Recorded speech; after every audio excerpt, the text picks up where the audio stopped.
RMC After Paris. Julien Taxis. After Paris, épisode 26 de cette saison 2025-2026. Très heureux de vous retrouver. Merci à tous de nous écouter sur toutes les plateformes, sur l'appli RMC. Merci de nous regarder sur After Foot Télé et sur YouTube. Merci à tous ceux également qui nous laissent des commentaires chaque semaine. After Paris, le podcast de ceux qui se souviennent de la merveille de Javier Pastore au parc face à Chelsea, mais aussi du but assassin de Dembaba à Stamford Bridge. C'est forcément le cas de Jonathan Bensadoun, rédacteur en chef du site Canal Supporter. Salut Joe. Je préfère retenir la tête de David Luiz ou de Thiago Silva à Stamford Bridge. Voilà. On en reparlera. Merci d'être avec nous, Jonathan. Canal Supporter à retrouver sur tous les réseaux sociaux. Arthur Perrault est avec nous également. Salut Arthur. Salut messieurs. Salut à toutes et à tous. Très heureux de vous retrouver. Ouais, tu étais à la conférence de presse de Luis Enrique il y a encore quelques heures. Je préfère tes références parce que d'habitude François Pinet a des références beaucoup plus anciennes qui collent à son âge. Alors est-ce que toi tu as une référence de PSG de Chelsea à un moment clé? C'est la même. C'est pareil, les deux coups de casque. Oui, c'est notre génération. Bien sûr. Voilà, on n'a pas 60 ans comme François Pinet. C'était il y a 10 ans. Voilà, ça passe vite déjà. Ouais. Et pour nous livrer toutes les clés de ce PSG Chelsea à venir dans 6 jours, j'accueille également Kevin, coprésident du club supporter Chelsea France, présent sur X notamment, plus de 20 000 abonnés. Salut Kevin.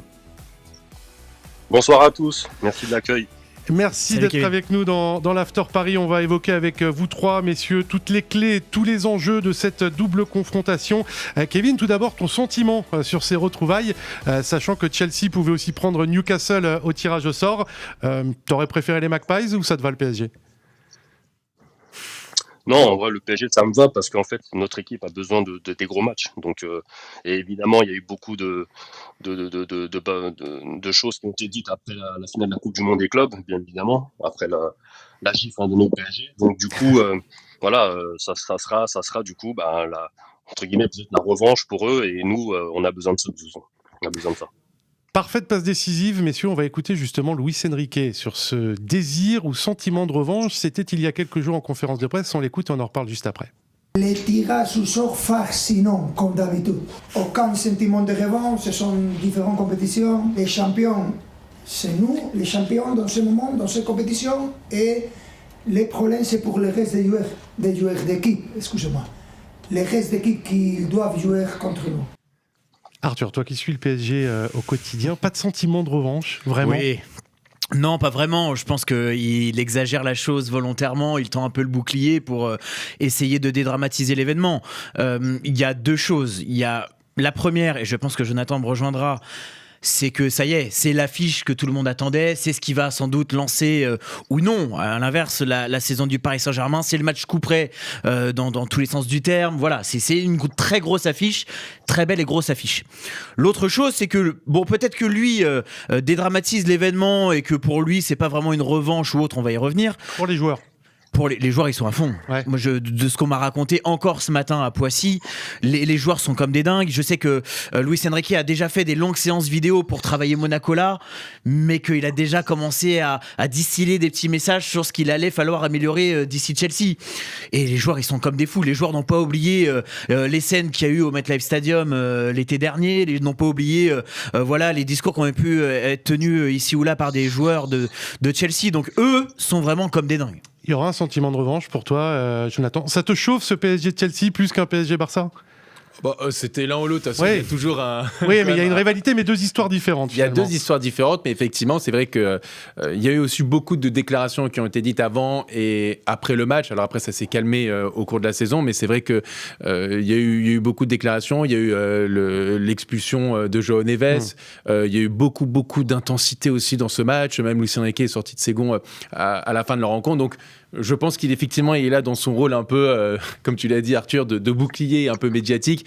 Mais je pense qu'effectivement, ça doit tirer quand même sur des cordes un peu sensibles pour motiver le groupe parce que c'est une grosse affiche et parce que on peut le dire, c'est vrai, il y a eu un précédent et je pense que le Paris Saint-Germain, en tant que champion d'Europe en titre, auteur d'un sextuplé il manquait historique, que ça, il manquait que ça. Et je pense que ça a dû piquer l'ego et je pense qu'ils sont motivés à affronter Chelsea.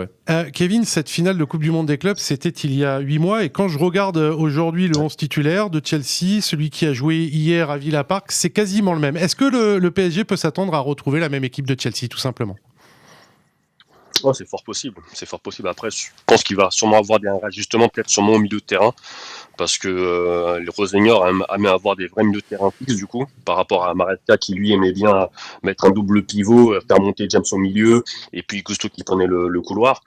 Mais sinon, oui, je pense que si tout le monde est quasiment fit, et je pense qu'il y aura quasiment tout le monde, oui, c'est possible qu'il y ait quasiment le même monde.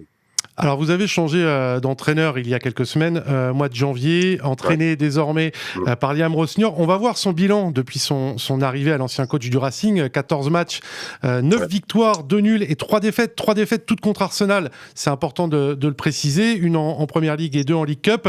Est-ce qu'il a vraiment relancé, selon toi, Kevin, cette équipe de Chelsea, l'ancien coach strasbourgeois ? Qu'est-ce qui a changé ? Déjà, je pense que déjà il a remis un peu de calme malgré tout. Et puis surtout, c'est tactiquement. Je pense qu'on a un jeu beaucoup plus direct. Et aussi, comme j'ai dit tout à l'heure, le milieu de terrain. Le milieu de terrain s'est changé. Maintenant, André Santos, qui a pris beaucoup plus de minutes depuis que Rosenior est arrivé, il voulait vraiment avoir une vraie domination au milieu de terrain. Alors qu'avec Maresca, il y avait souvent le latéral qui venait en double pivot. Donc du coup, et on a un jeu beaucoup plus direct, je trouve aussi. Il y a moins de construction. Donc voilà.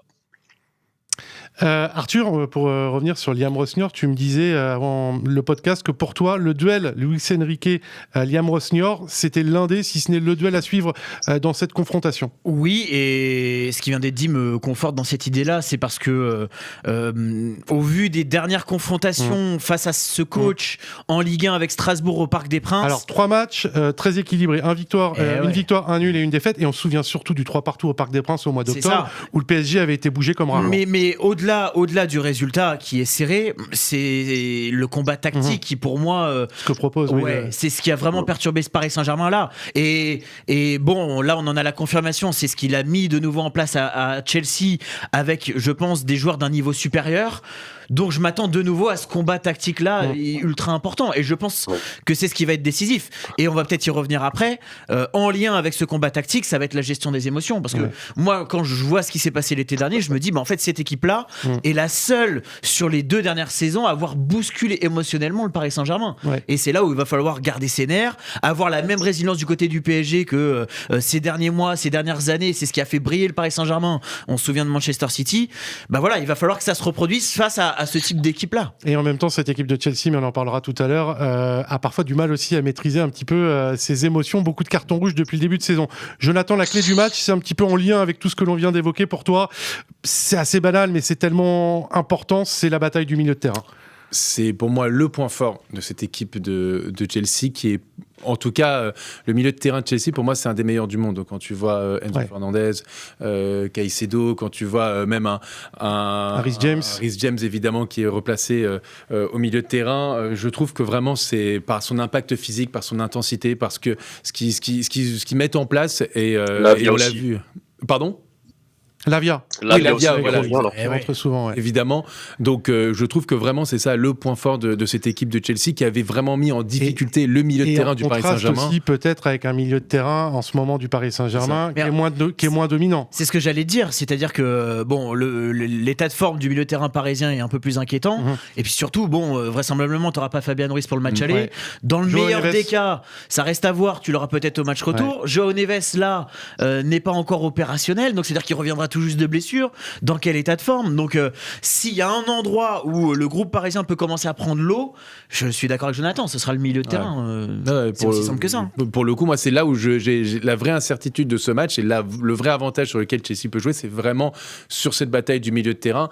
D'autant qu'en plus, je trouve que le match qu'ils avaient fait Chelsea contre le PSG en finale de la Coupe du Monde des clubs était parfait, c'est-à-dire en termes d'intensité, mais aussi en termes de jeu direct. C'est-à-dire qu'on le voit sur les buts, c'est récupération rapide, on se projette rapidement vers l'avant et on le voit, le PSG est exactement en grande difficulté. Or, Maresca, c'est ce que disait Kevin tout à l'heure, c'était un jeu qui était quand même beaucoup plus basé sur essayer d'avoir le contrôle du ballon, la possession. Et là, avec Rosenior, ça va aller encore plus vite vers l'avant. Donc, il faut vraiment que le Paris Saint-Germain fasse gaffe dans les transitions, surtout défensives. Kevin, parle-nous un petit peu de ce milieu de terrain, toi qui regardes tous les matchs et qui suis Chelsea à la semaine.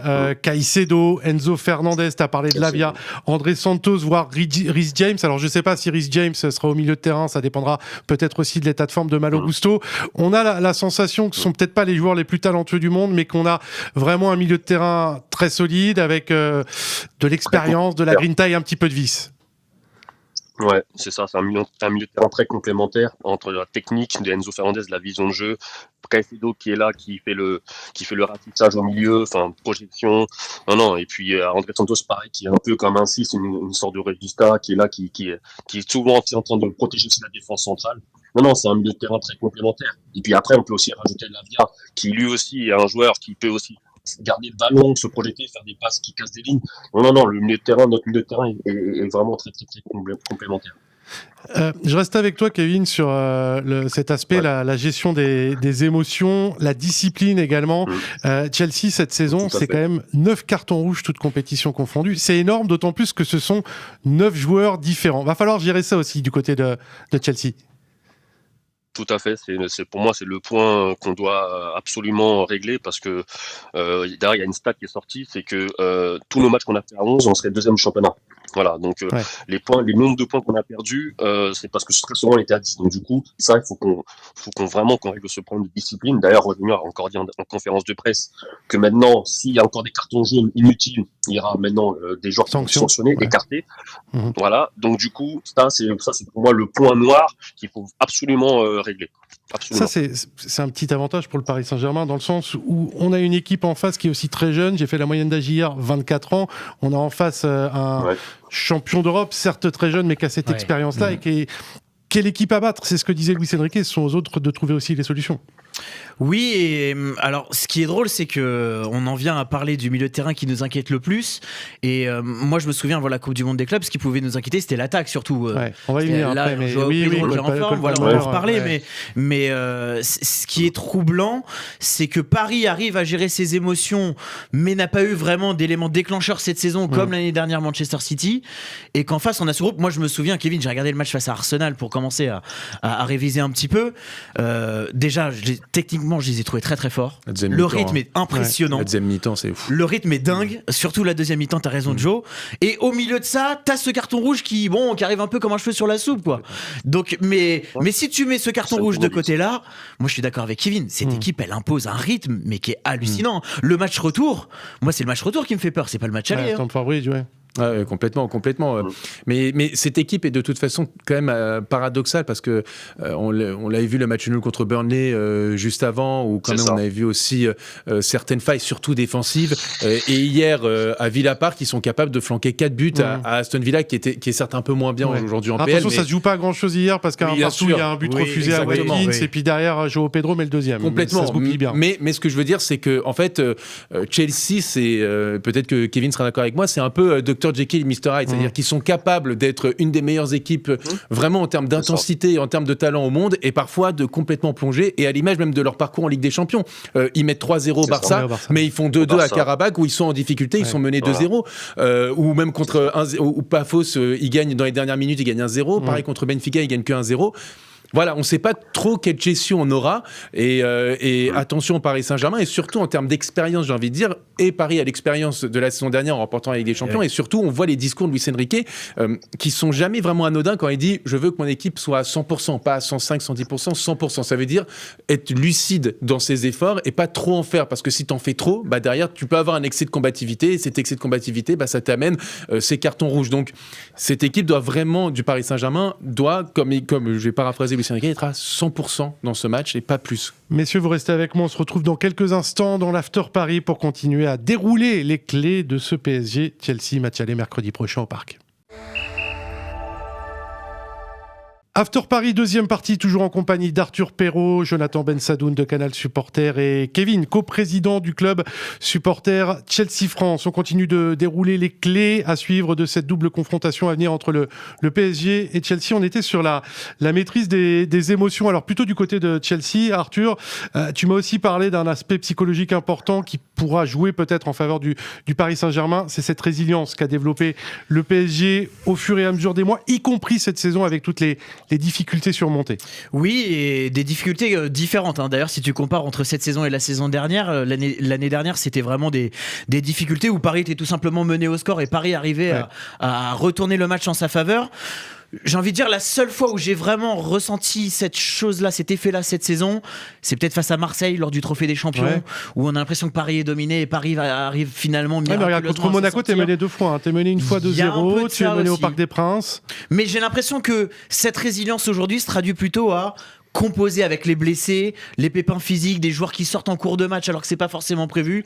Là, Paris a vraiment développé ça cette saison et je pense que, et au vu du contexte, on l'a dit, Neves là qui n'est pas encore revenu, Ruiz qui est normalement sera pas là pour le match aller et très incertain pour le match retour. Juste pour refaire un petit point sur l'état physique de Joao Neves, est-ce qu'il y a, c'est la cheville, Joao Neves, cheville gauche, il est resté en soins encore aujourd'hui à l'entraînement, il ne sera pas là contre Monaco, est-ce qu'il y a une infime chance de le voir mercredi? Moi je pense qu'il sera dans le groupe pour le match aller, mais qu'il faudra surveiller son état de forme. Il aura quoi, peut-être 2-3 séances d'entraînement dans le meilleur des cas, vraiment. Donc est-ce que ça vaut vraiment le coup de prendre le risque et de le mettre dès le coup d'envoi? C'est pas sûr, c'est pas acquis encore, mais encore une fois ça rajoute au fait que tu as des joueurs qui sont pas tous à 100%, et donc Paris va devoir composer avec ça contre une équipe qui, elle, Kevin en parlait, en dehors des joueurs qui ont pris un carton rouge, sont eux à 100%, donc voilà, de ce que j'ai compris, il y a des joueurs qui sont sortis prématurément lors du dernier match, mais ça devrait aller, notamment Gusto, de ce que j'ai compris, Fofana, on a bossé dessus avec Fabrice Hawkins, Gusto ça devrait aller, donc voilà, eux ont un groupe vraiment à 100% au grand complet. Kevin, j'ai envie de t'entendre sur un joueur, celui dont tout le monde parle à Chelsea, c'est peut-être le facteur X des Blues, le joueur le plus talentueux, c'est Cole Palmer, qui, on s'en souvient, avait claqué un doublé en finale de la Coupe du Monde des clubs. Beaucoup de blessures pour Cole Palmer. Cette saison, il a joué la moitié des matchs, environ une petite vingtaine. Il est dans quel état, le petit génie des Blues, là? Il a marqué hier. Oui, évidemment, Cole Palmer, évidemment, est le joueur principal de Chelsea. Après, c'est sûr que depuis le début de saison, il accumule beaucoup de blessures. Mais et puis pareil aussi, on l'a fait jouer à des postes qui n'étaient pas très à l'aise, donc du coup, avec sous l'air Maresca. Là, maintenant, il faut qu'il retrouve du rythme. Là, il est mieux. Là, hier, déjà, il a retrouvé un peu plus de rythme. Il a retrouvé un peu son niveau, en fait, petit à petit. Hier, il marque. Juste pour que l'on comprenne, Kevin, quel adversaire direct il pourrait avoir face à lui, Cole Palmer. Il est plutôt dans un rôle axial. Je l'ai vu plutôt à droite hier à Villa Park. Ouais, avec Rossignol, il lui fait jouer en ce moment pas mal à ailier droit, où du coup il a été exceptionnel, hein, la première année de Pochettino par exemple, juste pour un rappel. Donc voilà, il est plus ailier droit, donc du coup potentiellement il affronterait Mendes. Nuno Mendes. Il aurait Nuno Mendes en face de lui. La gestion du cas Cole Palmer, si c'est face à Nuno Mendes, ça va nous donner un sacré duel en perspective quand on sait que Nuno Mendes, alors c'était le Nuno Mendes de la saison dernière, avait réussi à museler des joueurs comme Mo Salah, comme Bukayo Saka. Mais comme cette saison avec Lamine Yamal aussi, il avait réussi. Donc en soi, en fait, Nuno Mendes, c'est vrai que le reproche qu'on peut lui faire, c'est ses sautes de concentration, mais ce qu'on peut pas lui reprocher, c'est d'être toujours très bon dans les gros matchs face à des gros adversaires directs. Là, en l'occurrence, il va avoir Cole Palmer qui est un sacré client, et aussi, je rajouterai quand même Willian Pacho, à la différence de la finale de la Coupe du Monde des clubs où c'était Lucas Beraldo, et on l'a vu quand même en grande difficulté face à Cole Palmer. Pachos, c'est une autre paire de manches. Et pour beaucoup de supporters parisiens, presque, beaucoup se disent, s'il y avait eu Pachos, ça aurait pu être un autre match face à Chelsea. Mais là, Cole Palmer face à Pacho et Nuno Mendes, ça va être un sacré duel, un sacré match dans le match. Et puis, avant de venir vers toi, Arthur, il y a un petit mot peut-être aussi sur Joao Pedro, qui est l'un des meilleurs buteurs de PL cette saison et qui hier a claqué un triplé clinique face à Villa. Il retrouve franchement depuis que Rossignol est arrivé, franchement il est clinique quoi, il est vraiment, et puis au-delà de ses buts, c'est dans le jeu aussi, il est très imposant, il est tueur devant le but, il participe beaucoup, il se dépense beaucoup. Non, vraiment, Joao Pedro, c'est vraiment exceptionnel. Sa forme, il est vraiment en pleine forme, il est en pleine bourre. Hein. Honnêtement, c'est un joueur aussi clé. Pas mal de sujets d'inquiétude pour la défense. Vas-y Arthur. Alors j'ai juste envie qu'après qu'on parle peut-être aussi de Matvei Safonov, parce qu'il y a aussi un petit sujet avec les gardiens à Chelsea. Alors vas-y, ce que tu veux. La défense inquiétante, Matvei Safonov qui va jouer gros aussi sur cette double confrontation. Alors, je trouve que pour terminer sur les attaquants, moi c'est plutôt Joao Pedro qui m'inquiète plutôt que Cole Palmer. Je me base beaucoup sur l'état de forme, mais là c'est vraiment lui qui me fait peur en ce moment, surtout quand je vois son dernier match. Après. Les gardiens, Matvei Safonov, j'ai envie de dire, malheureusement, il n'y a plus de débat. Non, mais en fait, ce que je veux dire, c'est que c'est là qu'on va savoir finalement si Matvei Safonov va terminer la saison, Julien. Et s'il est taillé pour continuer dans la durée. Je te dis la vérité. Oui, s'il y avait eu des petites boulettes, des ratés sur les derniers matchs, je t'aurais dit oui, c'est le verdict. Mais en fait, il a fait quoi comme boulette ? Il a raté quoi ? Non, il n'y a pas grand-chose. Mais s'il se trouve sur les 2 matchs, tu continues pas indéfiniment avec Matvei Safonov. Même s'il se trouve sur les 2 matchs, il restera numéro 1. Je pense qu'il restera numéro 1 parce que Chevalier a pris tellement de retard. Il va repartir de tellement loin. Même si là il y a un gardien numéro 1 qui se plante, voilà, c'est dur à dire parce que ça veut dire qu'il est tombé plus bas que et qu'on ne pouvait l'imaginer. On pouvait l'imaginer exactement. Mais pour moi, même s'il se plante, il restera numéro 1. C'est le gardien qui rassure tout le monde. Sur le regard contre Monaco, il a sorti des arrêts décisifs. Et au Havre aussi. Donc voilà. À Paris aujourd'hui. Il n'y a plus de débat. Il n'y a plus de débat, et d'autant qu'en plus de ça, la différence entre Safonov et Lucas Chevalier, c'est que peut-être Safonov, effectivement, il ne te fait pas des arrêts comme Donnarumma pouvait le faire sur la deuxième partie de saison dernière, mais il ne te coûte pas de buts. Chevalier, il t'a coûté des buts. Et c'est ça la différence majeure. Il est rassurant. Tout simplement. Après, moi, je parlais de gestion des émotions, il est rassurant. On l'a compris, la hiérarchie. Je dis juste que Matvei Safonov a plutôt intérêt, s'il veut préserver ce statut-là au-delà de la fin de saison. Ouais, bien sûr. Voilà, être décisif ou ne pas se trouver sur cette double confrontation. Honnêtement, on sait très bien que c'est très temporaire ce qui se passe. Honnêtement, on ne peut pas imaginer que le Paris Saint-Germain reste dans cette position-là la saison prochaine, alors qu'ils ont mis 50 millions d'euros. Ils ont bougé ce qui est aujourd'hui le meilleur gardien du monde pour finalement, en fait, garder la doublure sur du moyen long terme. Pour moi, c'est impossible. Pour moi, c'est juste la dynamique de la saison qui fait ça. Et la saison prochaine, on va partir avec Lucas Chevalier définitivement numéro 1. Mais je ne peux pas imaginer. À l'inverse, je suis pas totalement d'accord. Parce que du coup, à l'inverse, oui, s'il se plante, ça peut avoir un impact, mais moi, je ne pense pas. Mais à l'inverse, il fait 2 prestations incroyables. Moi, je pense que là, on se pose moins de questions sur le mercato. Moi, je pense que ça peut aller jusque-là. Parce que c'est dans ces grands rendez-vous-là qu'on l'attend. En effet, il n'y en a pas eu véritablement depuis le début de saison. Mais s'il n'a jamais joué de match hautement finalement décisif. On est d'accord. Il y a eu quelques perfs en phase de ligue, mais on attend toujours. Il n'y a pas eu de double confrontation décisive pour Matvei Safonov jusque-là.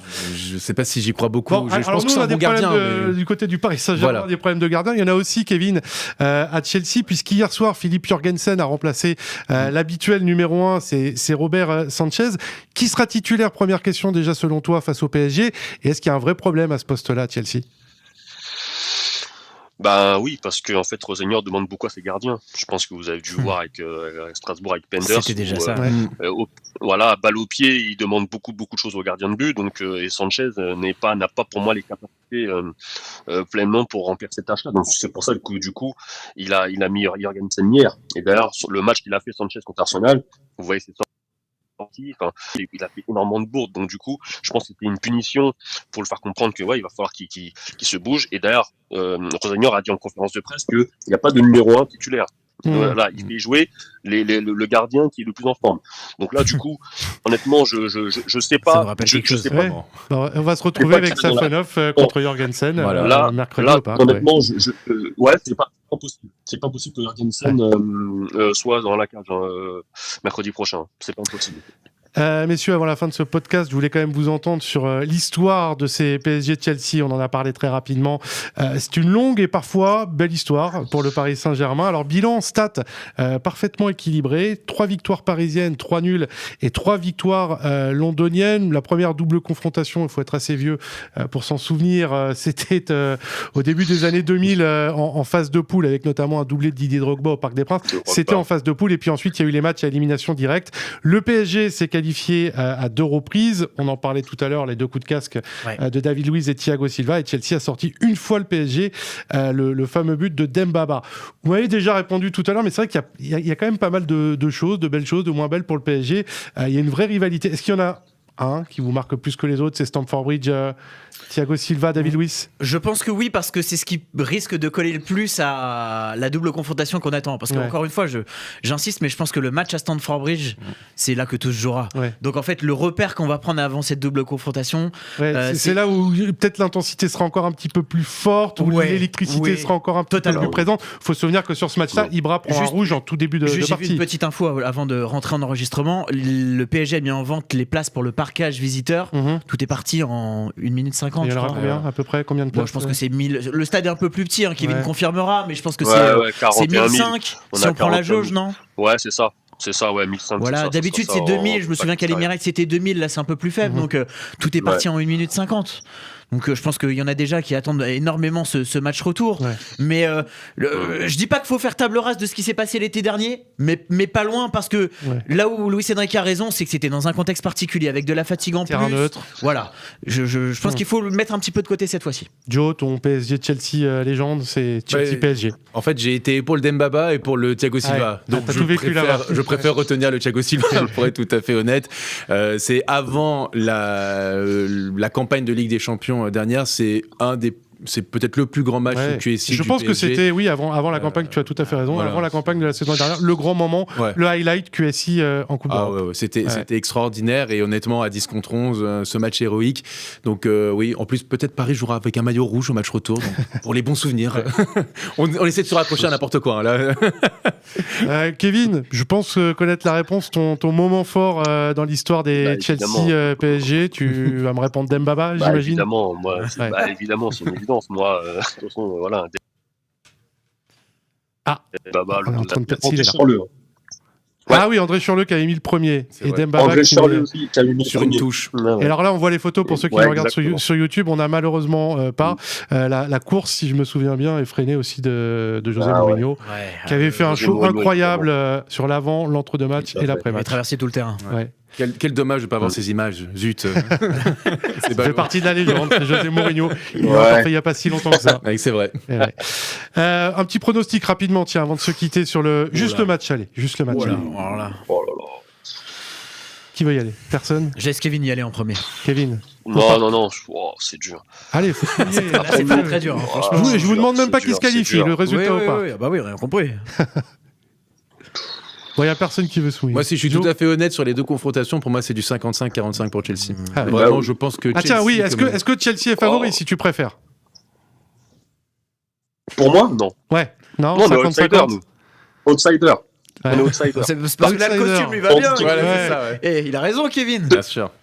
Paris est du titre. Donc, moi, je dis 2-1 au match aller. Mais un match très très serré. Dans les deux cas, ce sera aller-retour, ce sera hyper serré. Ça va se jouer à rien pour moi. Dernière petite question, Kevin, tu seras à Stamford Bridge, au parc au match aller. Est-ce que vous faites le déplacement avec les supporters? Ouais. On sera au parc. Déjà, là, il y aura une trentaine de membres français qui seront là. Et pareil pour le retour à Stamford Bridge, pareil, une trentaine de membres français qui seront aussi là. Avec le club de supporters. Et profitez bien du Parc des Princes de Stamford Bridge. Merci à toi, Kevin, coprésident du club supporter Chelsea France. Merci à Jonathan Ben Sadoun, Canal Supporter.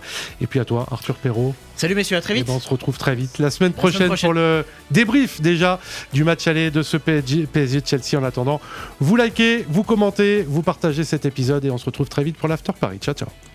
RMC After Paris.